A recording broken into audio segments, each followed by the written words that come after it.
جلوہ فرما ہے، آپ اس شہر میں جلوہ فرما ہے۔ اب مدینہ پاک جو ہے اس کا پہلا نام تھا یثرب، پہلا نام کیا تھا؟ یثرب، جس کے معنی سزا، مصیبت اور عذاب کے ہیں۔ لیکن جب کریم آقا علیہ السلام کی طرف مبارک مدینہ پاک میں لگے تو اللہ نے سارے کو مدینہ بنا دیا۔ کیا کیا؟ سارے کو مدینہ بنا دیا۔ حضرت انس بن مالک کہتے ہیں کہ جس دن کریم آقا علیہ السلام کے قدم مبارک مدینہ پاک میں لگے تو مدینہ پاک کی ساری چیزیں جو ہے وہ روشن ہو گئی، مدینہ پاک کی ہر چیز جو ہے وہ روشن ہو گئی۔ کریم آقا علیہ السلام نے فرمایا لِكُلِّ نَبِيٍّ حَرَمٌ، کہ ہر نبی کے لیے حرم ہوتا ہے، وَحَرَمِ مَدِينَةُ، تو میرا حرم جو ہے وہ مدینہ پاک ہے۔ میرا حرم کیا ہے؟ مدینہ پاک، یعنی ہر نبی کے لیے حرم ہوتا ہے، میرا حرم مدینہ پاک ہے۔ اور جس طرح سرکار دو عالم صلی اللہ علیہ وآلہ وسلم تمام انبیاء کے سردار ہیں، جس طرح سرکار علیہ السلام تمام انبیاء کے سردار ہیں، اسی طرح سرکار نے ارشاد فرمایا میرا مدینہ جو ہے وہ تمام شہروں کا سردار ہے۔ میرا مدینہ تمام شہروں کا کیا ہے؟ سردار ہے۔ اور سرکار علیہ السلام جب کبھی سفر سے کہیں واپس تشریف لے کر آتے، جب مدینہ شریف کے قریب پہنچتے تو مدینہ کو مخاطب کر کے کہتے کہ اے تمام شہروں کے سردار، کیا کہتے؟ اے تمام شہروں کے سردار۔ اور جب سرکار علیہ السلام مدینہ کے قریب پہنچتے نا اپنی سواری کو تیز فرما دیا کرتے، اور مدینہ پاک سے اتنی محبت کیا کرتے کہ جب مدینہ پاک کے نزدیک پہنچتے تو اپنے چہرے مبارک سے چادر ہٹا دیا کرتے اور یہ فرمایا کرتے کہ مدینہ کی مشک جو ہے، مدینہ کی غبار اور مدینہ کی مٹی میں بھی اللہ تعالیٰ نے شفا رکھی ہے، مدینہ پاک کی مٹی میں بھی اللہ تعالیٰ نے شفا رکھی ہے۔ مولانا عبدالحق محدث دہلوی رحمۃ اللہ علیہ فرماتے ہیں کہ کوئی بندہ کوڑ کا مریض ہے، تو بندہ کوڑ کا مریض ہے، ساری دنیا میں اس کو کہیں شفا نہیں ملتی، وہ بندہ کیا کرے؟ مدینہ پاک کی مٹی کو اپنے جسم پر مل دے، اللہ تعالیٰ اس کو شفا عطا کر دے گا۔ وہ بندہ کوڑ کا مریض ہے، کہا ساری دنیا میں اس کو شفا نہیں ملتی، پوری دنیا گھوم کر آیا، شفا نہیں ملتی، وہ بندہ مدینہ پاک کی مٹی کو اپنے جسم پر مل دے، اللہ تعالیٰ اس کوڑ کے مریض کو بھی اللہ تعالیٰ اس کو شفا عطا فرما دے گا۔ اور جب سرکار دو عالم صلی اللہ علیہ وآلہ وسلم نے مکہ پاک سے ہجرت کی نا مدینہ کی طرف، تو اللہ کی بارگاہ میں دعا کی، اے اللہ میں مکہ پاک سے ہجرت کر رہا ہوں، میری ہجرت جو ہے اس شہر کی طرف کرنا جو شہر آپ کو سب شہر میں سے محبوب ہے۔ تو اللہ عز و جل نے سرکار دو عالم کو مدینہ پاک میں آپ کا ٹھہراؤ فرمایا۔ کریم آقا علیہ السلام کو جتنی محبت مدینہ پاک سے تھی نا، اتنی محبت کسی شہر سے نہیں تھی۔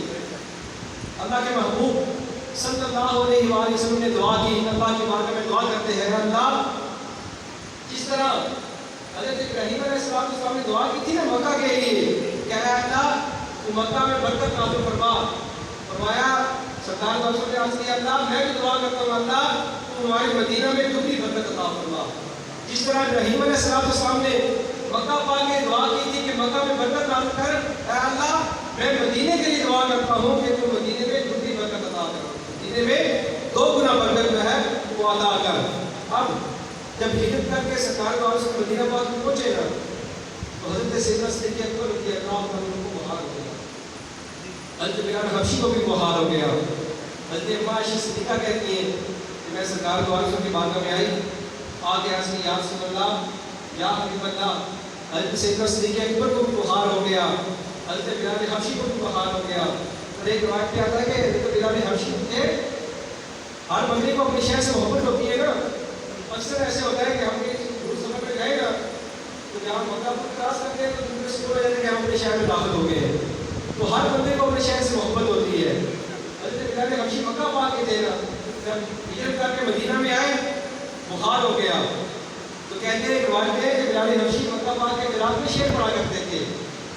حضرت اماں عائشہ صدیقہ یہ سرکار کے بارے میں عرض کرتے کہ یا رسول اللہ یا حبیب اللہ صدیق اکبر کو بخار ہو گیا، حضرت بلال حبشی کو بخار ہو گیا۔ اب چاہیے تو یہ تھا کہ سرکار دعا کرے کہ اللہ ان کو شفا عطا کر، اور سرکار نے دعا کیا فرمائی کہ اے اللہ ہمارے دلوں میں مدینہ کی محبت مکہ سے بڑھ کر عطا کر دے۔ اب دیکھیں سرکار نے دعا نہیں فرمائی کہ ان کو شفا عطا کر، سرکار دعا کیا فرما رہے ہیں اللہ ہمارے دلوں میں مدینہ کی محبت جو ہے مکہ سے بڑھ کر دے، مدینہ کی محبت مکہ سے بڑھ کر دے۔ ہمارے مدینہ کو صحت والی جگہ بنا دے، ہمارے مدینہ کو صحت والی جگہ بنا دے۔ اب حضرت عبداللہ بن مسعود رضی اللہ عنہ کہتے ہیں کہ جو بندہ مکہ آباد میں جائے گا وہاں عمرہ کر کے آئے، جو بندہ مکہ آباد میں جائے عمرہ کر کے آئے، اس بندے کو تھوڑی سی تکلیف ہو نا، تھوڑی سی تکلیف ہوئی ہے، تھوڑی سی تکلیف ہوئی ہے، اس نے دھکا دے دیا یا اس بندے کو بخار ہو گیا، دیکھو کہ اس بندے کو تھوڑی سی تکلیف ہوئی، فرمایا اللہ تعالیٰ اس بندے کے 80 سال انعام کیا فرمایا؟ جو بندہ مکہ آباد میں جائے وہاں پر عمرہ کرے، اگر اس کو کوئی تکلیف پہنچے ایمان کی حالت میں، شرط یہ ہے کہ ایمان کی حالت میں مکہ پاک کی زیارت کرے، اگر اس کو تھوڑی سی تکلیف ہوئی تو اللہ سب اس کے 80 سال کے گناہ جو ہے وہ معاف فرما دے گا۔ اپنے ایماندار علیہ السلام کے سامنے فرمایا کہ جو بندہ مدینے میں آئے، جو بندہ مدینہ پاک میں آئے، پہلے تو چھا فرمایا وہ بندہ میرا مہمان ہے، جو بندہ مدینے میں آئے وہ بندہ میرا مہمان ہے، اور پھر فرمایا کہ جو بندہ مدینہ پاک میں آئے اور اس کو کوئی تکلیف پہنچے، اس بندے کو کوئی تکلیف پہنچے یا بخار ہو جائے، وہ بندہ اس پر صبر کرے، بندہ کیا کرے؟ اس پر صبر کرے، اور ماننے کا کہ بندہ اس پر صبر کرے گا، کل بروز قیامت اللہ کی بارگاہ میں اس بندے کی سفارش کروں گا، کل بروز قیامت میں اللہ کی بارگاہ میں اس بندے کی کیا کروں گا؟ سفارش کروں گا۔ اور حضرت سیدنا امام مالک جو ہے آپ کو مدینہ پاک سے اتنی محبت تھی، اتنی محبت تھی کہ آپ نے صرف ایک فرض حج کیا، کتنا؟ ایک فرض حج کیا، کتنا حج کیے؟ ایک فرض حج کیا، حج کرنے کے بعد ساری زندگی مدینہ شریف میں گزار دی، ساری زندگی کہاں گزاری؟ مدینہ پاک میں۔ کیوں؟ وہ ڈرتے تھے اس بات سے یہ نہ ہو کہ میں مدینہ پاک سے باہر نکلوں اللہ تعالیٰ مجھے بہت دے دے، مدینہ سے اس وجہ سے نہیں نکلے کہ یہ نہ ہو مدینہ پاک سے باہر نکلوں تو اللہ عز و جل مجھے بہت دے دے۔ تو سرکار کا کے جیسے بات پہ ہے، سرکار نے ارشاد فرمایا جس بندے سے ہو سکے وہ کوشش کرے کہ مدینے میں مرے، جو بندہ مدینہ میں مرے گا کل بروز قیامت میں اللہ کے بارے میں اس کے لیے سفارش کروں گا، کل بروز قیامت میں اللہ کے بارگاہ میں اس بندے کے لیے کیا کروں گا؟ سفارش کروں گا۔ حضرت داؤد طائی اور حضرت امام جعفر صادق جو ہے ان دونوں کی آپس میں محبت بڑی تھی، کیا تھی؟ محبت کی، بڑا یارانہ تھا آپس میں۔ اب دونوں حاجی کرنے کے لیے حاجی کر کے واپس لوٹے، مقام عراق پر کھڑے ہوئے، مقام عراق پر پہنچ گئے۔ حضرت امام جعفر صادق نے کہا کہ جو بندہ ایمان کی حالت میں مکہ پاک کی زیارت کرے اور واپس لوٹے اللہ عز و جل اس پر دوزخ کی آگ کو حرام کر دے گا، اللہ پاک کیا کرے گا؟ اس پر دوزخ کی آگ کو کیا کر دے گا؟ حرام کر دے گا۔ اب یہ الفاظ ارشاد فرمانے کے بعد داؤد طائی کو مخاطب کر کے کہا کہ اے داؤد طائی تو میری اس بات کی تصدیق کر کہ میں نے یہ سچ کہا۔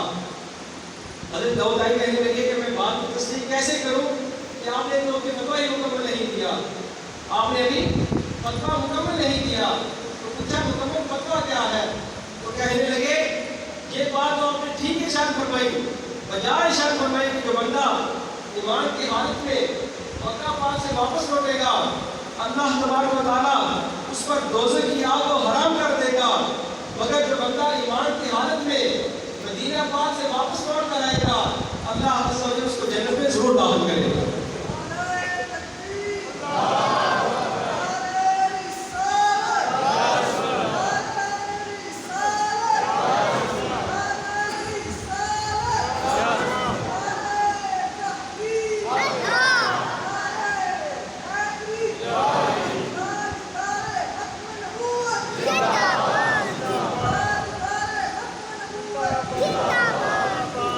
کہنے لگے کہ آپ نے بھی فتویٰ مکمل نہیں کیا۔ اچھا مکمل فتویٰ کیا ہے؟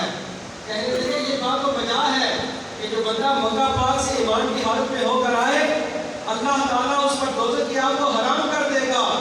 مکمل فتویٰ یہ ہے کہ جو بندہ ایمان کی حالت میں مدینہ پاک سے ہو کر آتا ہے اللہ تبارک و تعالیٰ اس کو جنت میں ضرور داخل کرے گا۔ اب حضرت امام جعفر صادق کہنے لگے کہ میں نے تو حدیث پاک بیان کی ہے، سرکار نے ارشاد فرمایا کہ جو بندہ ایمان کی حالت میں مکہ پاک کی دیدار کرے گا، مکہ پاک کی ایمان کی حالت میں دیدار کرے گا اللہ عز و جل اس پر دوزخ کی آگ کو حرام کر دے گا۔ اب تو نے جو یہ بات ارشاد فرمائی ہے نا، اب اس کی دلیل پیش کر، کیا کر؟ اس کی دلیل دے۔ انہوں نے کہا اس کی دلیل میں دیتا ہوں، اس کی دلیل یہ ہے کہ آپ دیکھیں کہ مکہ پاک میں بیت اللہ شریف بھی ہے، مکہ پاک میں مقام ابراہیم بھی ہے، صفا مروہ بھی ہے، لیکن مکہ پاک میں جنت تو نہیں ہے نا، مکہ پاک میں جنت نہیں ہے نا۔ فرمایا مدینہ پاک میں جنت ہے۔ سرکار نے جا فرمایا ماں بین بیتی و منبری روضۃ من ریاض الجنہ، کہ میرے گھر اور میرے ممبر کے درمیان جو جگہ ہے جنت کے ٹکڑوں میں سے ایک ٹکڑا ہے۔ اور میں کہتا ہوں کہ جو بندہ ایک مرتبہ جنت میں داخل ہو جائے، اللہ عز و جل قرآن پاک میں ارشاد فرماتا ہے ہم فیہا خالدون، وہ اس میں ہمیشہ رہیں گے۔ کہتے ہیں میرا یہ وجدان ہے، میرا یہ یقین ہے کہ واقعی میں فرق بات ہے کہ بندہ ایمان کی حالت میں مکہ کی زیارت کرے گا، اللہ تعالیٰ اس پر دوزخ کے آگ کو حرام کر دے گا۔ فرماتے ہیں میرا یہ یقین ہے کہ جو بندہ ایمان کی حالت میں 2 رکعت ریاض الجنہ میں ادا کرے گا، اللہ تبارک و تعالیٰ اس کو جنت میں ضرور داخل کرے گا، اللہ تبارک و تعالیٰ اس بندے کو جنت میں ضرور داخل کرے گا۔ کسی شاعر نے کیا خوب کہا، جنوں دیکھ کے ٹھڑدیاں اکھیاں نے، جنوں دیکھ کے ٹھڑدا سینہ ہے، ربا تیری ساری خدائی ایک تے شہر مدینہ ہے، ربا تیری ساری خدائی وچ ایک تے شہر مدینہ ہے۔ اللہ پاک ہمیں بھی مدینہ پاک کی محبت عطا فرمائے، مدینہ پاک سے والہانہ محبت کرنے کی توفیق عطا فرمائے، اور ہم سب کو بادت روزہ رسول صلی اللہ علیہ وسلم پر حاضر ہو کر ہدیۃ الاسلام پیش کرنے کی توفیق عطا فرمائے۔